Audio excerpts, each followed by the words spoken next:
వి gold trusted gold buyers మీరు తాకట్టు పెట్టిన బంగారాన్ని విడిపించి ఈ రోజు ఉన్న మార్కెట్ ధరకు కొనబడను.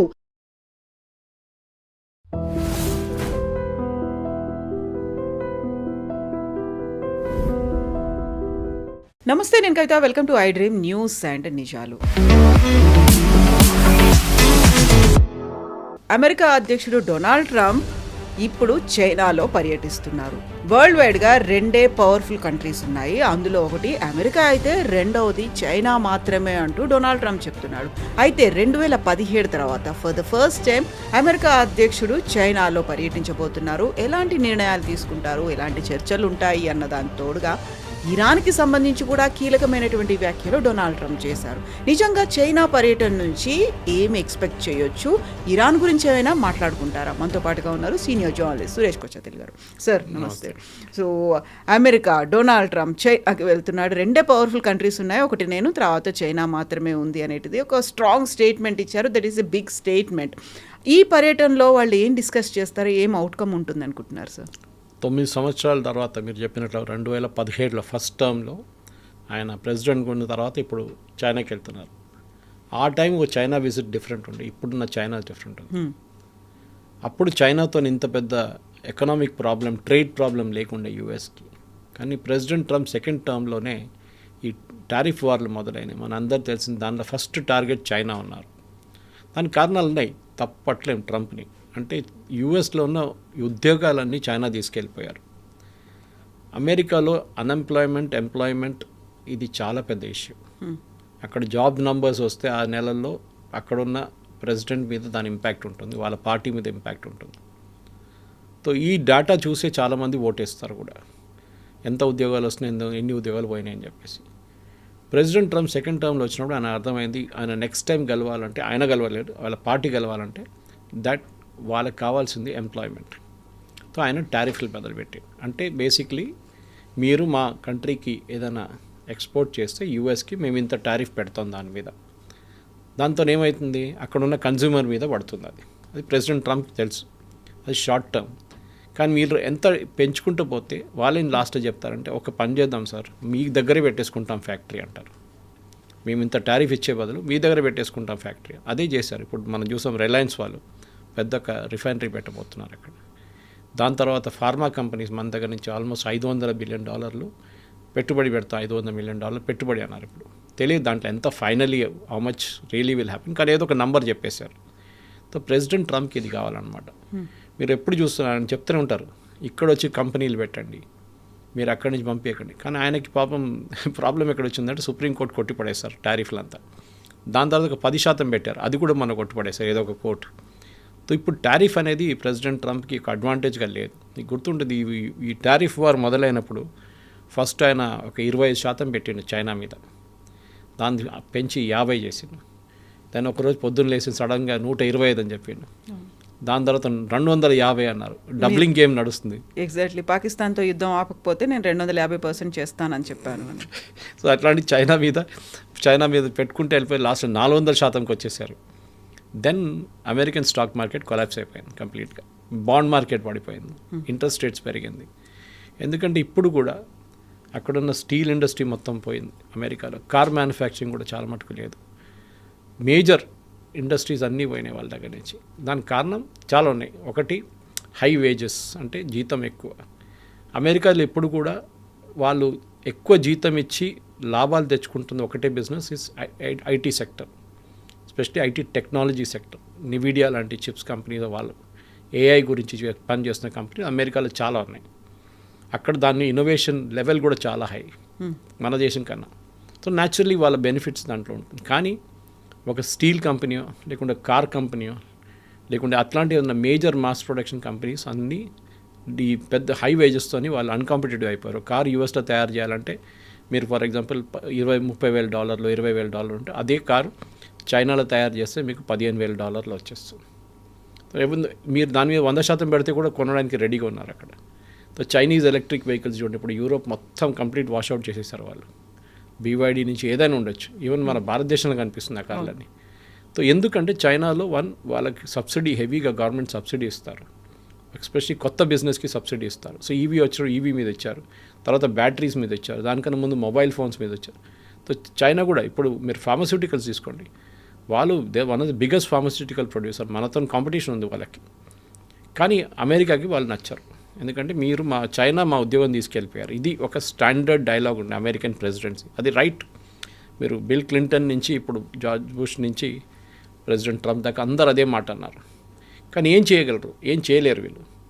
మీరు నేను చెప్పాను చూడండి, మీరు అమెరికాకి తీసుకొస్తే అన్కాంపిటేటివ్. దానికోసం ప్రెసిడెంట్ ట్రంప్ లాస్ట్ ఎలక్షన్ క్యాంపెయిన్లో, ఈ ఎలక్షన్ క్యాంపెయిన్లో ఆయన మాట్లాడుతూ అన్నారు, మాకు టీషర్ట్ చేసే కంపెనీలు, తయారు చేసే కంపెనీలు మాకు వద్దన్నారు.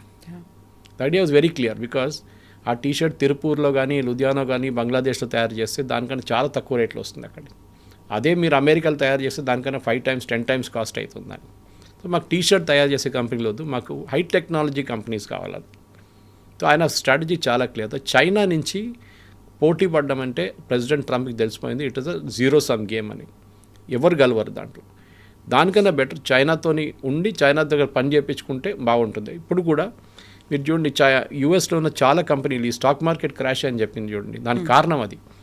యూఎస్లో ఇప్పుడు ఉన్న చాలా మటుకు కంపెనీస్లో వాళ్ళ మేజర్ కాంపోనెంట్స్ అంతా చైనా నుంచి వస్తుంది, లేకుంటే కెనడా నుంచి వస్తుంది, లేకుంటే యూరోప్ నుంచి వస్తుంది, లేకుంటే మెక్సికో నుంచి వస్తుంది. అది యూఎస్లో చేయట్లేదు. ప్రెసిడెంట్ ట్రంప్ ఏమో అది కూడా మీరు యూఎస్లో పెట్టండి, చిన్న చిన్న దాన్ని కూడా పెట్టండి, పెట్టుబడి పెట్టండి, ఎవరు పెట్టట్లేదు. They are ready for big things, not for small companies.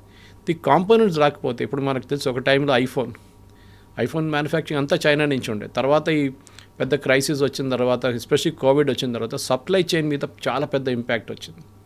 మీకు గుర్తుంటుంది, ఆ టైంలో వీళ్ళు బల్క్ ఇంటర్మీడియట్స్ అంటారు, అంటే మనం హైదరాబాద్లో ఫార్మస్యూటికల్ అది యూజ్ చేస్తారు. ముందు మనం దాంట్లో లీడర్స్ ఉండే, తర్వాత మనం దాన్ని పక్కన పెట్టేసాం, వాల్యూ ఎడిషన్ లేదని చెప్పి వాల్యూ ఎడిషన్కి వెళ్ళిపోయాం. అంటే ఫైనల్ ట్యాబ్లెట్లు, ఫైనల్ సిరప్లు తయారు చేయడంలో వెళ్ళిపోయాం మనం. We got out of the intermediate thing. Covid వచ్చిన చైనా ఏమన్నారు, ఆపేశారు అది. Simply put a stop it saying you cannot export it any longer. మనకు లేదు ప్రోడక్ట్స్, మనం మొత్తం సప్లై చైన్ ఆగిపోయింది. చిప్స్ కూడా అదే మీకు గుర్తుంటుంది, సేమ్ థింగ్ హ్యాపెన్. కొరియా దగ్గర నుంచి చిప్స్ రావడం క్లోజ్ అయిపోయింది. కార్లు డిలే అయిపోయినాయి, 6 నెలల నుంచి సంవత్సరం పాటు కార్స్ ఆఫ్ కట్స్. ఎందుకంటే ఇప్పుడు అన్ని కార్స్లో ఎలక్ట్రానిక్ ఎక్కువ ఉంటుంది, మెకానికల్ తక్కువ ఉంటుంది. సో అది మనం నేర్చుకున్న చాలా పెద్ద లెసన్. అది అమెరికా కూడా నేర్చుకున్నాం. దట్ సప్లై చైన్ డిస్ట్రప్షన్స్ అంటే ఇప్పుడు మనం చూస్తున్నాం ఈ ఇరాన్ వార్లో అన్నిటికంటే పెద్ద ఆయిల్ సప్లై డిస్ట్రప్షన్ వచ్చేసింది. ఆయిల్ ఒకటే అనుకుంటే కాదు, దాని petrol, diesel, aviation, kerosene, propane, butane, methane, nitrogen, fertiliser, అన్ని ప్రోడక్ట్స్ ఉన్నాయి దాంట్లో. సో మన క్రూడ్ ఆయిల్ అనుకోగానే పెట్రోల్, డీజిల్ ఒకటే కాదు, దెర్ ఆర్ 101 ప్రోడక్ట్స్. ఈవెన్ మన దగ్గర ఇప్పుడు కొన్ని కంపెనీస్, లిక్కర్ కంపెనీస్ అంటున్నారంట, మాకు బాటిల్ తయారు చేయడానికి మెటీరియల్ లేదు మా దగ్గర, రా మెటీరియల్ లేదండి. It again has to come from Gulf. So supply chain ఆలోచించేతో మోదీ గారు మనం మాట్లాడుతూ అది కూడా చెప్పారు. అది మనం మిస్ అయిపోయాం. మీరు పెట్రోల్ తక్కువ యూజ్ చేయండి, మీరు బంగారం కొనుక్కోండి, దాంట్లో వెళ్ళిపోయాం డిబేట్లో. We made a very important point about supply chain. కోవిడ్లో డిస్ట్రప్షన్ వచ్చింది, అది ఇంకా కంటిన్యూ అవుతుంది. ఇప్పుడు కూడా దాని ఇంపాక్ట్ ఉంది. సో మనం అప్పుడు నేర్చుకోలేదు ఆ లెసన్. కోవిడ్ అయిపోయింది కదా, సరే అన్నీ అయిపోయింది కదా అనుకున్నాం. కానీ next hit came with Iran war. రేపు ఇంకేమో జరగవచ్చు రేపు. So we should be prepared for it. అంటే మనకు కావాల్సిన సప్లై చైన్ మనమే మెయింటైన్ చేసుకోవాలి, మన చిప్స్ మనమే తయారు చేసుకోవాలి, bulk intermediates we should make it our cells. ఇది యూఎస్ కావట్లేదు, యూఎస్ చైనా మీద పడ్డారు. సో నౌ ప్రెసిడెంట్ ట్రంప్ ఇప్పుడు జీని కలవడానికి వెళ్తున్నప్పుడు ఈ said is my good friend as usual. Asim మునీర్ని కూడా మా గుడ్ ఫ్రెండ్ అంటాడు, మోదీ గారిని కూడా మై గుడ్ ఫ్రెండ్ అంటారు. ఇప్పుడు జీని కలవడానికి వెళ్తున్నారు, ప్రెసిడెంట్ జీ జింగ్పిన్ని. అండ్ జీ జింగ్పిన్ తెలుసు, హీఈస్ ఆల్ పవర్ఫుల్ నౌ. అమెరికాలా కాదు చైనా, మనకు అందరు తెలిసిందే, ఇట్స్ డిక్టేటర్షిప్, 1 party రూల్, ఎవరిని అడగక్కర్లేదు. అక్కడ డెమోక్రాట్స్ ప్రెసిడెంట్ ట్రంప్ ఎంటబడి ఉన్నారు, ఇక్కడ మోదీ గారు ఆపోజిషన్ ఎట్లా ఫేస్ చేస్తారు అదే ప్రాబ్లం. కానీ జీ జింగ్పిన్ ఎవరిని అడగక్కర్లేదు, ఈ can take a decision himself. ఇప్పుడు రేపటి నుంచి ఈ వీక్ సబ్సిడీ ఇవ్వమంటే ఇవ్వం, అంతే, కథం అయిపోయింది, ఫినిష్. కానీ చైనాలో ప్రాబ్లం ఏంటంటే లాస్ట్ ఒక ఆల్మోస్ట్ 5 సంవత్సరాల నుంచి వాళ్ళ ఎకానమీ, ఎస్పెషల్లీ ఆఫ్టర్ కోవిడ్, వాళ్ళ ఎకానమీలో చాలా పెద్ద ప్రాబ్లం ఉంది. ఒకటి, వాళ్ళ రియల్ ఎస్టేట్ బూమ్ మొత్తం క్రాష్ అయింది. గోస్ట్ టౌన్స్ తయారు చేశారు, పెద్ద పెద్ద బిల్డింగ్ తయారు చేశారు, ఎవరు ఉండట్లేదు దాంట్లో. అక్కడున్న బ్యాంకింగ్ సిస్టమ్ క్రాష్ అయిపోయింది. వాళ్ళ బ్యాంకింగ్ సిస్టమ్ ఇదే రియల్ ఎస్టేట్ ప్రాజెక్ట్కి లోన్స్ ఇచ్చారు, ఆ లోన్లు ఏమి రిటర్న్ తిరిగి రావట్లేదు. మనలాగా వాళ్ళకి ఒక ఓపెన్ ఆడిట్ సిస్టమ్ లేదు చెప్పడానికి ఇన్ని నష్టాలు ఉన్నాయి, ఇది ఎన్పిఏ ఎంత ఉంది, అదే వాళ్ళన్నీ దాచుకుంటారు వాళ్ళు. So that is what happen. Chinese companies అంతా వాళ్ళ లాసెస్ హైడ్ చేస్తున్నారు. కొన్ని టెక్నాలజీ ఇండస్ట్రీ మాత్రం చాలా బాగా ప్రోగ్రెస్ చేస్తుంది. మీకు గుర్తుంటుంది అలీబాబా అనే కంపెనీ ఉండే, ఇప్పుడు కూడా ఉంది అనుకోండి. దాని ఒక లెజెండరీ ఎండి ఉండే, చైర్మన్ అని చెప్పొచ్చు, ఆయన ఓనర్ ఆఫ్ ఇట్, జాక్మా. ఇప్పుడు జాక్మా ఎక్కడ ఉందని ఎవరు తెలియదు, అప్పుడప్పుడు కనిపిస్తారు కానీ సడన్ గా మాయమైపోయాడు, ఎక్కడ ఉన్నాడు, ఏమైపోయాడు అని. Because you try becoming bigger than the country. అంటే మీ దేశం కన్నా మీరు పైకి వెళ్ళి మీరే పెద్దోడని చెప్తే ఆ రోజు చైనా నుంచి మిమ్మల్ని కట్ ఆఫ్ చేసేస్తారు కంప్లీట్గా. అదే జరిగింది. అదే టైంలో మీరు చూసుంటారు చైనీస్ కంపెనీస్ కానీ, హ్యూఐ కానీ, మిగతా telecom companies, supplying companies Europe నుంచి, ఇండియా నుంచి, యూఎస్ నుంచి కూడా తీసేశారు వాళ్ళు. ఎందుకంటే వాళ్ళకి భయం ఏంటంటే వీళ్ళు సప్లై చేసే టెలికాం ఎక్విప్మెంట్ మనం మొబైల్ మాట్లాడలేదు ఇక్కడ, పేరు టాకింగ్ టెలికాం ఎక్విప్మెంట్, హ్యూఐ లాంటి కంపెనీ సప్లై వాళ్ళు స్పైయింగ్కి యూజ్ చేస్తున్నారు. అంటే మన ఇక్కడ నుంచి కాల్ చేస్తే చైనాకి వెళ్తుందంట అది. ఈవెన్ ఫోన్స్ వచ్చినప్పుడు ఓప్పో కానీ, వివో కానీ, OnePlus వచ్చినప్పుడు ఇదే రూమర్స్ ఉంటాయి. తర్వాత ఇప్పుడు మొన్న ఒక ఆడిట్లో, సెక్యూరిటీ ఆడిట్లో మన ఇంటెలిజెన్స్ ఏజెన్సీ ఏం కనిపించిందంటే వాళ్ళకి మన దగ్గర ఉన్న సీసీటీవీ కెమెరాస్, స్పెషల్లీ డిఫెన్స్ యూనిట్స్లో ఉన్న సీసీటీవీ కెమెరాస్ మొత్తం వాళ్ళ డేటా అంతా చైనాకి వెళ్తుందంట. It's is a very dangerous thing. So US కూడా ఇదే భయం ఉంది. సో యూఎస్ కూడా వాళ్ళు రానియట్లేదు. సో చైనా కోపం ఏంటంటే మా కంపెనీస్ మీరు రానియట్లేదు, మీరేమో మా దగ్గర బిజినెస్ చేయమంటున్నారు, మీరు ఇక్కడికి వస్తున్నారంటే మేము ఎందుకు ఇవ్వాలి మీకు యాక్సెస్. యూఎస్కి సెల్ఫిష్ ఇంట్రెస్ట్ ఏంటుందో, మన దగ్గర కూడా ఎంత ప్రేమ ఎందుకు ఉందంటే మార్కెట్ సైజ్.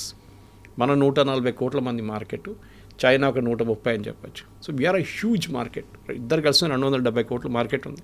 మీకు ఎక్కడ దొరకదు ఇది. మొత్తం యూరోప్, ఆస్ట్రేలియా, న్యూజిలాండ్ అన్నీ కలుపుకుంటే కూడా మీకు ఇంత పాపులేషన్ దొరకదు మీకు.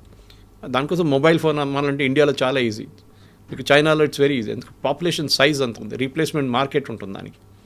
ఇది మనం ప్రెసిడెంట్ ట్రంప్కి చాలా క్లియర్గా తెలుసు. So he wants to approach the Chinese with 5 Bs అంటున్నారు. ఇప్పుడు ఇక్కడ నుంచి వెళ్ళిన డెలిగేషన్ తీసుకెళ్లారు, ఎలాన్ మస్క్ వీళ్ళందరూ వెళ్ళారు తోడు, పెద్ద బిజినెస్ డెలిగేషన్ తీసుకెళ్లారు. But he didn't take నివిడియా boss, ఆయన తీసుకెళ్ళలేదు. నేను ఆ చిప్స్ ఇవ్వను, నో టైఅప్ విత్ నివిడియా, మేము ఏఐ యాక్సెస్ ఇవ్వను నేను చైనాకి అంటున్నారు. We are the leaders in AI అని ప్రెసిడెంట్ ట్రంప్ చెప్తున్నారు. సో ఈ 5 Bs ఏంటంటే, ఒకటి sell more Boeing aircraft. China వాళ్ళ ఓన్ ప్యాసింజర్ ఎయిర్క్రాఫ్ట్ చిన్న తయారు చేసుకుంటున్నారు, కానీ ఆ బోయింగ్ స్కేల్కి వాళ్ళు రాలేదు ఇంకా. తో ఒక 200-300 బోయింగ్ ఎయిర్క్రాఫ్ట్ ఆర్డర్ తీసుకొని వస్తారు. టిపికలీ ట్రంప్ అని తప్పట్లేదు, ఇది ప్రతి దేశంలో ప్రతి ప్రైమ్ మినిస్టర్ కానీ, ప్రెసిడెంట్ కానీ ఒక ఫారిన్ విజిట్కి వెళ్తే వాళ్ళు చేసే పని ఇది. వాళ్ళ దేశంలో ఉన్న ప్రోడక్ట్ బయట వెళ్ళి అమ్ముకోండి. ప్రెసిడెంట్ మ్యాక్రాన్ ఇక్కడ వచ్చినప్పుడు రఫాల్ గురించి కానీ, వాళ్ళ మిసైల్స్ గురించి కానీ, వాళ్ళ జర్మన్ ఛాన్సలర్ వచ్చినప్పుడు వాళ్ళ స్కార్పియన్ గురించి కానీ, సబ్మెరీన్స్ గురించి మాట్లాడుతూ, మోదీ గారు వెళ్ళినప్పుడు మన వైపు నుంచి అమ్మడానికి ఏమో ఉంటుంది అదని ట్రై చేస్తారు అక్కడ. ఓకే, మన వైపు బ్రహ్మోస్ కానీ ఇట్లాంటిదని అక్కడ ఆ కంట్రీకి ఆఫర్ చేస్తారు. ఇది ప్రతి CEO చేస్తారు, ప్రతి చైర్మన్, ప్రతి ప్రెసిడెంట్, ప్రైమ్ మినిస్టర్ చేస్తారు, ట్రంప్ కూడా చేస్తున్నారు. So first sell more Boeings. రెండోది సెల్ మోర్ బీఫ్. అమెరికాలో బీఫ్కి పెద్ద మార్కెట్ చైనా. ఓకే, కానీ ఈ టారిఫ్ వార్ మొదలైనప్పటి నుంచి వాళ్ళు రెస్ట్రిక్షన్ పెట్టారు. మూడవది cell more beans, especially soya beans. అమెరికాలో అన్నిటికంటే పెద్ద ప్రొడక్షన్ అగ్రికల్చర్లో సోయా బీన్స్. దాంట్లో చాలా పెద్ద మార్కెట్ వాజ్ చైనా. ఒకసారి బహుశా ఒక నంబర్ కూడా చెప్తుంటారు, నాకు తెలియదు నిజమో కాదని. 60-70% అమెరికా సోయాబీన్స్ చైనా కొంటుండే అంట before the tariff war. Tariff war ఏ రోజు మొదలైందో ఆ రోజు చైనా జస్ట్ కట్ ఆఫ్ చేసేసారు. దాంతోనే అమెరికన్ ప్రెసిడెంట్ ట్రంప్ మీద అంత ప్రెషర్ పడ్డది. ఆయన దానికోసం ఇమ్మీడియట్ టారిఫ్ తగ్గించారు చైనా మీద. ఎందుకంటే చైనా కొనకపోతే ఎవరు కొంటారు, మళ్ళీ మనమైతే కొనం, జెనెటిక్లీ మోడిఫైడ్, మనం యాక్సెప్ట్ చేయం. చైనాకి ఆ ప్రాబ్లం లేదు. చైనా అన్నారు sorry we are not buy. So ఇది will be the third buy. 4వ, 5వ చాలా స్ట్రేంజ్ బీస్ ఉన్నాయి ఇక్కడ. Board of investments. ప్రెసిడెంట్ ట్రంప్కి బోర్డ్ అంటే చాలా ఇష్టం.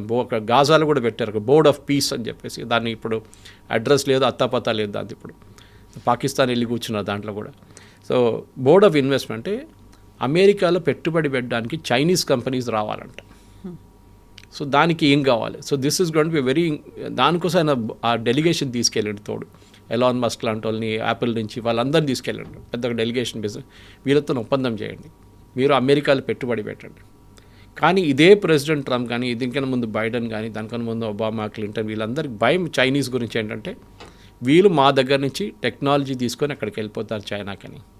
దానికోసం చైనీస్ స్టూడెంట్స్ని వీళ్ళు చాలా హెవీ స్పైయింగ్ చేస్తారు యుఎస్ ఏజెన్సీస్. వాళ్ళు అక్కడ PhD చేయడానికి వస్తారు, లేకుంటే మాస్టర్స్ చేయడానికి వస్తారు. వాళ్ళు ఏం నేర్చుకున్నారు, ఏం చేస్తున్నారు అని చెప్పి వాళ్ళ మీద ఎప్పుడు నిఘా ఉంటుంది. But one good thing is Chinese students మన స్టూడెంట్స్ లాగా కాకుండా వాళ్ళు స్టడీస్ ఫినిష్ చేసిన తర్వాత వచ్చేస్తారు, కొన్ని రోజులు ఉండి వచ్చేస్తారు అనమాట. So they get that knowledge from US. చైనాలో తీసుకొచ్చి దాన్ని అక్కడ స్టార్టప్ కల్చర్లో వాళ్ళు స్టార్ట్ చేస్తారన్నమాట. మన వాళ్ళు అక్కడే ఉండిపోతారు. బేలో కానీ మిగతా ప్లేసెస్లో సిలికాన్ వ్యాలీ వాళ్ళు అక్కడే స్టార్ట్ చేస్తారు వాళ్ళ కంపెనీ. మన దగ్గర బ్రెయిన్ డ్రైన్ అవుతోంది అనే మాట వస్తుంది. కరెక్ట్. సో ప్రెసిడెంట్ ట్రంప్కి దాని ఐదోదేమో బోర్డ్ ఆఫ్ ట్రేడ్. ఇది చాలా ఇంపార్టెంట్, ఎందుకంటే అమెరికా చైనా నడిమిట్లో ఉన్న ప్రాబ్లం ఒకటి పాలిటిక్స్ అండ్ ట్రేడ్. డొమెస్టిక్ పాలిటిక్స్లో చైనాకి ఏమైనా మీరు ఫేవర్ చేస్తే ఆ ప్రెసిడెంట్ ఫంగత్ అంతే. మన పాకిస్తాన్తో ఒప్పందం చేసుకుంటే ఎట్లా ఉంటుంది, మోదీ గారు ఆ స్టేట్లో ఉంటుంది. చైనాతో ఏం చేయకూడదు, అక్కడ ఉన్న లోకల్ వాళ్ళ ఒక పెద్ద ఫోబియా అది. సో ప్రెసిడెంట్ ట్రంప్ ఏమో ఇప్పుడు పెట్టుబడి అడిగాడు, ఇన్వెస్ట్మెంట్, ట్రేడ్ కూడా ఉంటుంది. అంటే మేము మీకు అమ్మాలి, అమెరికన్ కార్స్ చైనాలో అమ్మడం అనేది ఒక పెద్ద కళ ప్రెసిడెంట్ ట్రంప్కి. స్టీల్, అమెరికన్ స్టీల్ మీ దగ్గర ఉన్నది ఒకటో రెండు కంపెనీలు ఉన్నారు, వాళ్ళు కూడా స్టీల్ అమ్మితే అక్కడ అమ్మొచ్చు. హై టెక్నాలజీ ప్రోడక్ట్స్ మేము ఆఫర్ చేయము, మిగతా ఏం కావాలో చెప్పండి మేము ఇస్తాం మీకు. ఇది ప్రెసిడెంట్ ట్రంప్కి చాలా పెద్ద ఛాలెంజ్. ఒకటి కాస్ట్ ఫ్యాక్టర్, నెక్స్ట్ చైనీస్ వాళ్ళ మార్కెట్లో యాక్సెస్ చేయడానికి మిమ్మల్ని అస్సలు అనుమతించారు. అక్కడ కల్చర్ షాక్ ఒకటి ఉంది. మీరు ఇప్పుడు జపాన్కి వెళ్ళి అమెరికన్ కార్లు అమ్మడానికి ట్రై చేయండి. ఇది పెద్ద ఒక స్టోరీ ఉండే long back. American Japanese cars అమెరికాలో ఇన్వైట్ చేసినప్పుడు అమెరికా చెప్పిన అదే స్టోరీ, మా కార్లు ఎక్కడ ఎందుకు వెళ్ళవు, క్రైస్లర్ ఎక్కడ మనం ఎందుకు అమ్మలేము, ఫోర్డ్ ఎందుకు అమ్మలేమని ఆలోచించి ఇండియాలో ఫోర్డ్ వచ్చి ఫ్లాప్ అయిపోయారు. ఫోర్డ్ బంద్ చేసి వెళ్ళిపోయారు లాస్ట్లో. I think that plant is now owned by Tatas. ఇంత పెద్ద కంపెనీ, కార్లో ఒక ఐకానిక్ నేమ్ ఫోర్డ్, భారతదేశంలో అమ్మలేకపోయారు. ఎందుకంటే కల్చర్ డిఫరెన్స్ దాంట్లో. మనకు కావాల్సిన కల్చర్ అది కాదు. అదే టైంలో హ్యూండై సక్సీడ్ అయింది, అదే టైంలో మీరు చూస్తున్నారు మారుతి అంటే సుజుకి వాళ్ళ బ్రాండ్ వచ్చి ఇక్కడ సక్సీడ్ అయ్యాయి. కానీ కియా సక్సీడ్ అయింది, but these people are not able to succeed. In fact ఒక చిన్న స్టోరీ కూడా ఉంది దాన్ని, ఎందుకు ఫోర్డ్ ఫ్లాప్ అయిందని చెప్పి మార్కెటింగ్ సర్కిల్స్లో మీకు ఎప్పుడు కానీ. వాళ్ళు ఫోర్డ్ ఇంట్రడ్యూస్ చేసినప్పుడు ఫ్రంట్ విండోలో పవర్ విండోస్ పెట్టారంట, డ్రైవరు ప్యాసింజర్ పక్కన. కానీ బ్యాక్ సీట్లో ఉన్న వాళ్ళకి మాన్యువల్ విండో పెట్టారంట. లాజిక్ ఏంటంటే ఫ్రంట్ సీట్లో డ్రైవర్ ఉంటారు, ఫ్రంట్ సీట్లో బాస్ కూర్చొని కార్ నడుపుతారు, బ్యాక్ సీట్లో ప్యాసింజర్లు ఎవరో కూర్చుంటారు. మన ఇండియాలో ఫ్రంట్ సీట్లో డ్రైవర్ ఉంటారు. సో పాపం డ్రైవర్కి మోటరైజ్ విండో ఉంది, వెనక బాస్ ఏమో మాన్యువల్ తిప్పుతున్నాడు అన్నమాట. సో చిన్న ఒక ఎగ్జాంపుల్ అది. Then they corrected it later.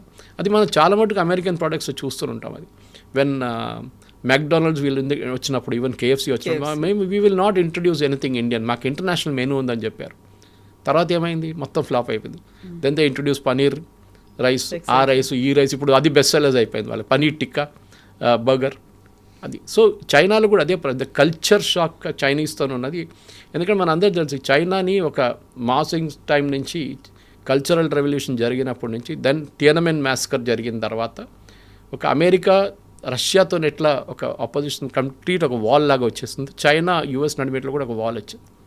కానీ దాని తర్వాత చైనా టేక్ ఆఫ్ చేశారు చూడండి. ఎస్పెషల్లీ లాస్ట్ ఒక 30 సంవత్సరాల్లో మ్యానుఫ్యాక్చరింగ్ స్ట్రెంగ్త్లో వాళ్ళది పెరిగింది. వాళ్ళది చైనా చాలా మటుకు చైనీస్ గవర్నమెంట్ వాళ్ళ కంప్లీట్ ల్యాండ్ కానీ, వాళ్ళ బ్యాంకింగ్ సిస్టమ్ కానీ, వాళ్ళ టెక్నాలజీ అడాప్షన్లో చాలా మటుకు ఎఫర్ట్స్ పెట్టారు. అది ఇప్పుడు కనిపిస్తుంది.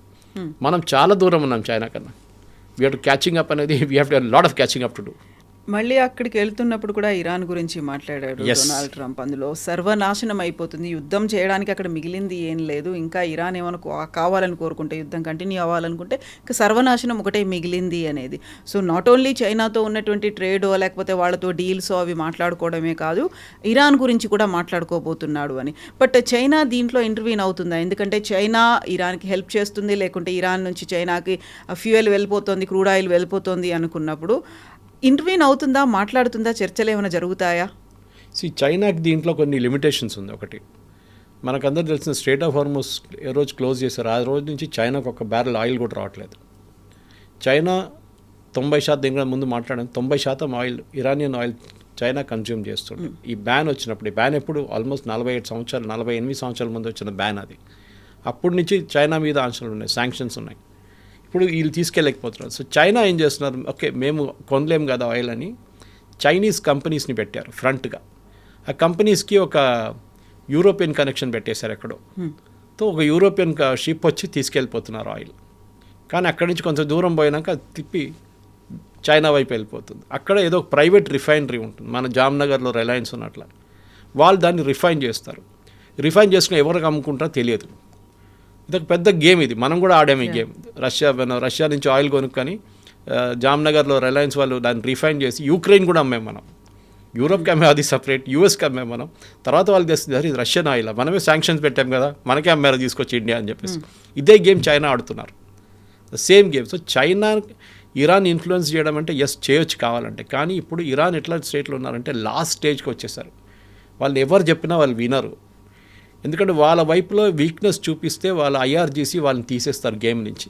వాళ్ళ ప్రెసిడెంట్ ఉండొచ్చు, స్పీకర్ ఉండొచ్చు, వాళ్ళ ఫారెన్ మినిస్టర్ ఎవరైనా ఉండొచ్చు. If they show a moment of weakness and okay US చెప్పారు కదా యురేనియం కావాలంటే సరే మీరు తీసుకెళ్ళండి అంటే నెక్స్ట్ డే ఆ మనిషి అక్కడ ఉంటాడు. సో చైనా వైపు నుంచి ఉన్న ఒక పెద్ద ప్రాబ్లం ఇది, చైనా ఇరాన్కి చాలా ఆయుధాలు ఇచ్చేసి ఫస్ట్ స్టేజ్లో, ఇప్పుడు కాదు ఒక 5 సంవత్సరాల ముందు వాళ్ళు మొత్తం డ్రోన్సే సప్లై చేసేటోళ్ళు. దాని తర్వాత ఇరాన్ ఆ టెక్నాలజీ నేర్చుకున్నారు ఎట్లా తయారు చేయాలని చెప్పి. దాని తర్వాత చైనా వాళ్ళకి కాంపోనెంట్స్ పంపించడం మొదలుపెట్టారు. పెద్ద బిజినెస్ అది, ఎందుకంటే మీరు 90% ఆయిల్ తీసుకెళ్తున్నప్పుడు అండ్ ఇరాన్ శాంక్షన్స్లో ఉన్నప్పుడు మీరు డాలర్ ట్రేడ్ చేయలేరు. మీకు గుర్తుంటుంది, ఇప్పుడు రష్యా యుక్రెయిన్ వార్ మొదలైనప్పుడు రష్యాది $260 బిలియన్ యూరోపియన్ బ్యాంక్స్లో ఉంటాయి. అంటే వాళ్ళు పేమెంట్కి వాళ్ళకి రష్యన్ కంపెనీస్కి మీరు కొనేటప్పుడు మీకు పేమెంట్ వచ్చినప్పుడు మళ్ళీ మీరు పేమెంట్ చేస్తారు. ఇది దానికోసం వాళ్ళు అక్కడున్న బ్యాంక్లో మెయింటైన్ చేసుకున్నారు. రాత్రికి రాత్రి మొత్తం ఫ్రీజ్ చేసి పడేశారు యూరోపియన్ కంట్రీస్. ఏం చేస్తారు, 260 బిలియన్ లాకప్ అయిపోయింది. ఇప్పుడు దాని నుంచి 30 బిలియన్ 40 బిలియన్ తీసి యుక్రెయిన్కి ఇచ్చారు. ఇది చైనా భయపడుతున్నారు. చైనా అంటున్నారు we will not trade in dollars, ఎందుకంటే మేము డాలర్ పెడితే ఇరాన్కి పేమెంట్ చేయాలంటే మేము ఏదో యూరోపియన్ బ్యాంక్లో పెట్టాల్సి వస్తుంది. వీళ్ళు యూరోప్ దాన్ని తీసేశారు, స్విఫ్ట్ నుంచి తీసేశారు. Less like Russia international banking system, మన దగ్గర ఎన్ఈఎఫ్టీ లాగా ఒక ఇంటర్నేషనల్ లెవెల్ స్విఫ్ట్ అని ఉంటుంది, మనీ ట్రాన్సాక్షన్. అది హ్యూజ్ అమౌంట్, 1 మిలియన్ 2 మిలియన్ అట్లా ట్రాన్స్ఫర్ చేస్తారు. ఈ పరిస్థితుల్లో స్విఫ్ట్ లేదు. మీరు పెట్టుబడి మీరు డాలర్లో మీరు ట్రేడ్ చేస్తే అమెరికా ఫ్రీజ్ చేసేస్తారు ఏదో ఒక రోజు, లేకుంటే యూరోప్ ఫ్రీజ్ చేసేస్తారు. సో వీళ్ళు యువాన్లో ట్రేడ్ చేయడం మొదలుపెట్టారు. So Iran gets paid in వాళ్ళు యువాన్ పే చేస్తారు, వీళ్ళు వాళ్ళకి మళ్ళీ అదే డబ్బులు రిటర్న్ చేసి ఆయుధాలు కొనుక్కుంటారు. సో ఇరాన్కి మేజర్ సప్లై ఆఫ్ ఈ డ్రోన్స్ కానీ మిసైల్స్ కానీ దాని parts especially steel and aluminium వచ్చిందంతా చైనా నుంచి. ఇప్పుడు మీరు చైనాని ఆపమంటే చైనా అంటారు ఓకే మేము ఆపేస్తాం, ఏం పోయింది మాకు, ఇప్పుడు మా దగ్గర ఏం వెళ్ళట్లేదు అంటారు. కానీ మొన్న కూడా ఒక మిలిటరీ ఎయిర్క్రాఫ్ట్ వచ్చి ల్యాండ్ అయింది అంటున్నారు, అక్కడ దాంట్లో ఉంది ఇదే కాంపోనెంట్స్ తీసుకొచ్చారని చెప్పి ఇజ్రాయలీ ప్రైమ్ మినిస్టర్ కన్ఫర్మ్ చేశారు. మనం China as we know China is giving it. ఒక మినిమం ప్రెషర్ పెడితే కూడా చైనా కొంచెం 10% ఆపుతారు, కానీ వాళ్ళు మేజర్గా వాళ్ళ సెల్ఫిష్ ఇంట్రెస్ట్ ఉంది దీంట్లో. మాకు దాని నుంచి ఆయిల్ కావాలి, ఆయిల్ కోసం ఇరాన్ మా దగ్గర ఆయుధాలు అడిగితే ఆయుధాలు కూడా ఇచ్చేస్తాం, మాకు ప్రాబ్లం లేదు, బట్ వీ నీడ్ ఆయిల్. ఎందుకంటే మా దగ్గర వెనిజువేలన్ ఆయిల్ ఆగిపోయింది, మా దగ్గర ఉన్నది ఎప్పుడు రష్యన్ ఆయిల్ ఒకటే. మా కన్జంప్షన్ చాలా హ్యూజ్, భారతదేశం లాగానే మనకు హ్యూజ్ కన్జంప్షన్ ఉంది, మాకు ఆయిల్ కావాలి, అది ఇరాన్ ఇస్తారు, మాకు 100% కన్ఫర్మేషన్. ఇంకొక మెయిన్ టాపిక్ ఒకటి ఉంది, that is Taiwan. Exactly. So China occupied తైవానో లేకుంటే తైవాన్తో ఉన్నటువంటి యుద్ధాలు మీద అమెరికా ఏం చెప్పబోతోంది అనేది. తైవాన్ ఇప్పుడు కూడా ఒక డిస్ప్యూటెడ్ టెరిటరీగానే ఉంది. ఈవెన్ ఒలింపిక్స్లో పార్టిసిపేట్ చేయాలంటే వాళ్ళ ఫ్లాగ్లో పార్టిసిపేట్ చేయలేరు. They participate under the flag of People's Republic of China. అదొక separate territory, self administrate territory కూడా. కానీ ఎప్పుడు చైనా రెగ్యులర్లీ వాళ్ళని ఏదో ఒక వేళ హెరాస్ చేస్తూనే ఉంటారు, వాళ్ళ మీద నుంచి ఫ్లై పాస్ చేస్తారు, ఒక నేవల్ బ్లాకేడ్ పెడతారు, తర్వాత యూఎస్ ఇంటర్ఫియర్ అవుతారు, మళ్ళీ నేవల్ బ్లాకేడ్ తీసేస్తారు. రెగ్యులర్గా ఒక గేమ్ నడుస్తూనే ఉంటుంది. తైవాన్ మనకు అందరూ తెలిసింది హై టెక్నాలజీలో they are really ahead. China కన్నా ముందు ఉన్నారు వాళ్ళు, ఎస్పెషలీ వాళ్ళ దగ్గర ఉన్న చిప్స్ ఇండస్ట్రీ కానివ్వండి, వాళ్ళ దగ్గర ఉన్న మెషిన్ టూల్ ఇండస్ట్రీ కానివ్వండి, అట్లాంటి చాలా మటుకు హై టెక్నాలజీ ఇండస్ట్రీలో Taiwan is really ahead. US కూడా అది చాలా ఇష్టం, ఎందుకంటే వాళ్ళ వైపు నుంచి పెట్టుబడి ఇక్కడ రిటర్న్ వైపు వాళ్ళు కూడా చాలా మటుకు యూఎస్లో ఇన్వెస్ట్ చేస్తారని. కానీ చైనాకి ఎప్పుడు కూడా Taiwan is an unfinished business. ఏదో ఒక రోజు తైవాన్ని మేము ఆక్యుపై చేసుకుంటామని చెప్పి చైనా ఎప్పటి నుంచో చెప్పుకుంటూ వస్తున్నారు. అదే టైంలో యూఎస్ తైవాన్కి ఆయుధాలు అమ్ముతున్నారు. యూఎస్ ఏమన్నా మీ ప్రొటెక్షన్ మేము చూసుకుంటాం, మిమ్మల్ని మేము కాపాడుకుంటాం చైనా ఏమైనా చేస్తే. సో ఇప్పుడు ఈసారి మాట్లాడుతున్నప్పుడు డెఫినెట్గా తైవాన్ రావచ్చు, కానీ it won't be a major subject, ఎందుకంటే దానికన్నా పెద్ద టెన్షన్ ఇక్కడ ఉంది, ఇరాన్ టెన్షన్ ఉంది. సో తైవాన్ ఎస్ ఒక డిప్లొమాటిక్ లెవెల్లో మాట్లాడుకుంటాను నా అంచనా. నాకు తెలియదు ప్రెసిడెంట్ ట్రంప్ ఎట్లాంటి మనిషి, ఏదైనా మాట్లాడచ్చు, రేపు సడన్గా ఏదైనా ట్వీట్ చేసేస్తాడు అక్కడ కూర్చొని. సో ఈ పరిస్థితుల్లో Taiwan won't be major issue, but as self administrate process నుంచి తైవాన్ని మీరు హెరాస్ చేయకూడదు, అట్ ద సేమ్ టైం మీ మీద కూడా మేము ఎక్కువ ప్రాబ్లం అది ఉంటుంది. అండ్ ఈ ఆర్మ్స్ సెల్లింగ్ గురించి కూడా చాలా మటుకు చైనాకి అబ్జెక్షన్ ఉందన్నమాట. సో మీరు ఆయుధాలు అమ్మకూడదు అని చెప్పారు, ఎప్పటి నుంచే చెప్పారు వీళ్ళు. కానీ ఇప్పుడు జరుగుతున్న దాంట్లో who has the upper hand మీరు అడిగారు ఆ ప్రశ్న. Is it Xi Jinping or President Trump? Definitely Xi Jinping, దాంట్లో డౌట్ లేదు. ఎందుకంటే చైనా లాస్ట్ ఒక 10 సంవత్సరాల్లో before Covid and after Covid వాళ్ళు చాలా మటుకు వాళ్ళ ఇండస్ట్రీస్ని వాళ్ళు ఇంకా ముందుకు తీసుకెళ్లారు. చాలా మటుకు దే బికమ్ వెరీ పవర్ఫుల్. యూరోప్ని డామినేట్ చేస్తున్నారు, European. So much so that యూరోప్లో వాళ్ళ ప్రోడక్ట్స్ మీద 100% పెడితే కూడా వాళ్ళు స్టిల్, మీరు చెప్పాను చూడండి కార్స్ గురించి, దే స్టిల్ వాళ్ళు మళ్ళీ అమ్ముకుంటున్నారు. అక్కడ యూరోప్లో డిమాండ్ ఉంది, యూఎస్లో డిమాండ్ ఉంది. ఇది ఒక క్వశ్చన్. నేను కూడా ఇక్కడ మాట్లాడాను, మొన్న మా ఫ్రెండ్తో మాట్లాడాను హూ డీల్స్ విత్ ఈ బీవైడి గురించి, కార్ల గురించి డీల్ చేస్తుంటారు వాళ్ళు. ఆయన అంటున్నారు ఇక్కడ 30 లక్షలు 40 లక్షలు కోటి రూపాయలు అంటే బీవైడికి తెచ్చి ఇచ్చేస్తున్నారంట మన దగ్గర హైదరాబాద్. డిమాండ్ ఉంది, అంత డిమాండ్ ఉంది. కార్ రాగానే 30 కార్లు వచ్చింది అనుకోండి, ఆ రోజు సాయంత్రం ఎవ్రీథింగ్ డిసపియర్స్. అంటే there is a market for it. అప్పుడు యూఎస్లో కూడా అదే. సో అక్కడ ఎందుకు అమ్ముతున్నారంటే ఒక ఇట్స్ నాట్ గ్రేట్ టెక్నాలజీ, ఒక జర్మన్ టెక్నాలజీ అని చెప్పలేం. ఫర్ ఎగ్జాంపుల్ BMW కానీ మర్సిడీస్ కానీ ఆ technology is a different level అది. ఓకే, వీళ్ళది baby it's a do it your self kind of thing, build your own dreams kind of thing. అదే వాళ్ళ బ్రాండ్ నేమ్ కూడా. ఈ ఉన్నది వాళ్ళ చైనీస్ వాళ్ళు డెవలప్ చేసుకో, ఎస్పెషల్లీ వాళ్ళ బ్యాటరీ టెక్నాలజీ. నేను దీనికన్నా ముందు కూడా చెప్పాను చూడండి, battery technology is going to be the crucial thing. వాళ్ళు మొబైల్ ఫోన్ ఇండస్ట్రీ ఎట్లా డెవలప్ చేశారో అదే విధంగా వాళ్ళు కార్ ఇండస్ట్రీని డామినేట్ చేస్తున్నారు ఇప్పుడు. సో ఇప్పుడు జీ జింగ్పిన్ ఒక ఏంటంటే నేనే ఇప్పుడు ఆల్ పవర్ఫుల్, నేనే రాజా. ట్రంప్ ఇవాళ ఉంటాడు, రేపు వెళ్ళిపోతాడు. నా దగ్గర ఎట్లా అంటే ఐఎమ్ ప్రెసిడెంట్ ఫర్ లైఫ్. నేను ఏ రోజు రిజైన్ చేస్తాను అనుకున్నా, రిటైర్ అవుతాను, ఆ రోజు నేను రిటైర్ అవుతాను. Just like north Korea's Kim Jong Un లాగానే నేను కూడా అదే ఉంటాను అనమాట. కాకపోతే ట్రంప్ ముందే చెప్పేశాడు కదా, సూపర్ పవర్లో నేను నెంబర్ 1, చైనా నెంబర్ 2 అన్నప్పుడు is he going to accept that? No, actually Scott Bessent వాళ్ళ ట్రెజరీ సెక్రటరీ ఒక స్టేట్మెంట్ ఇచ్చారు. ప్రెసిడెంట్ ట్రంప్ ఎప్పుడు యాక్సెప్ట్ చేయాలి? స్కాట్ బెసెంట్ అన్నారు China is the biggest threat to the world's economy అన్నారు. యుఎస్ థ్రెట్ అని చెప్పట్లేదు, biggest threat to the world's economy. ఎందుకంటే వీళ్ళు ఎక్కడ వెళ్తే కానీ ఆ మార్కెట్ మొత్తం డిస్టర్బ్ చేసేస్తారు వాళ్ళు.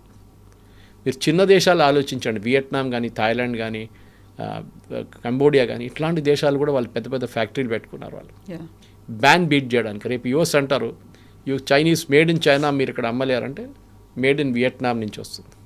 కంపెనీ చైనాదే. మీరు చూస్తుంటారు ఇప్పుడు మొబైల్ ఫోన్స్ రావట్లేదు, కానీ దీనికన్నా ముందు చాలా మటుకు mobile phones made in Vietnam, made in Thailand అని వస్తుంది. బికాస్ ఇదే చైనీస్ కంపెనీస్. బికాజ్ మనం ఒక క్లాంప్ డౌన్ చేసాం, మనం సోలార్ చేసాం చైనా మీద. వాళ్ళు ఇప్పుడు కంప్లైంట్ చేస్తున్నారు దాని గురించి, మనం సోలార్ ప్రొహిబిట్ చేస్తున్నాం వాళ్ళ దగ్గర నుంచి, మనం అలో చేయట్లేదు. అందుకని మన డొమెస్టిక్ ప్రొడక్షన్ పెరిగింది మన దగ్గర.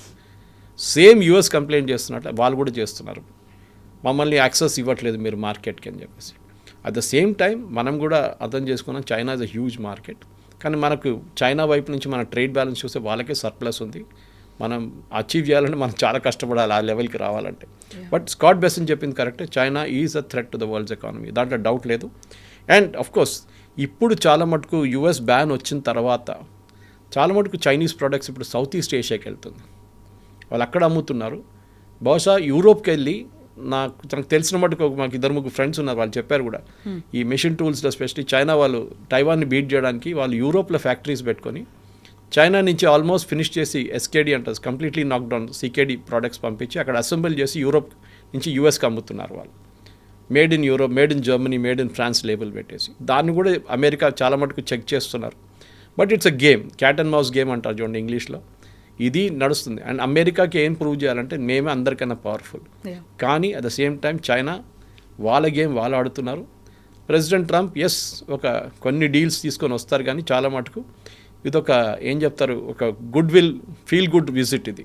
దీంట్లో పెద్ద అనౌన్స్మెంట్స్ ఏం రాదు, కానీ ఒక ఫీల్ గుడ్ విజిట్ ఉంటుంది. కొన్ని డీల్స్ చేస్తారు, కొన్ని చెప్పినట్టు బోయింగ్ కానీ మిగతా అది తీసుకొని ప్రెసిడెంట్ ట్రంప్ వచ్చి నేను గెలిచేసాను, we are the most powerful country అని చెప్పి ఇంకో ట్వీట్ చేస్తారు ఆయన.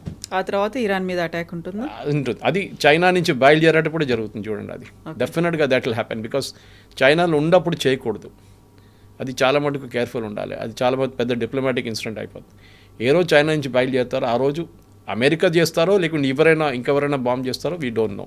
It can be UAE, it can be Saudi Arabia, it can be Israel, ఎవరైనా చేయొచ్చు. Sir thank you so much. Thank you. Subscribe iDream. And please subscribe to iDream. For more videos, subscribe to iDream. Please like, share and subscribe to the channel. Congratulations, iDream. Subscribe to iDream. Subscribe to iDream. So subscribe to iDream Media. IDream team అందరికీ huge congratulations. Please subscribe iDream Media. Please subscribe to I dream. Subscribe iDream. Please subscribe to I dream. IDream అంటే నా కళల ఛానల్ను subscribe చేసుకున్న నోరు తిరుగుతలేదు, మీరైతే గంట గుర్తు కొట్టండి. For more such videos, please subscribe to iDream.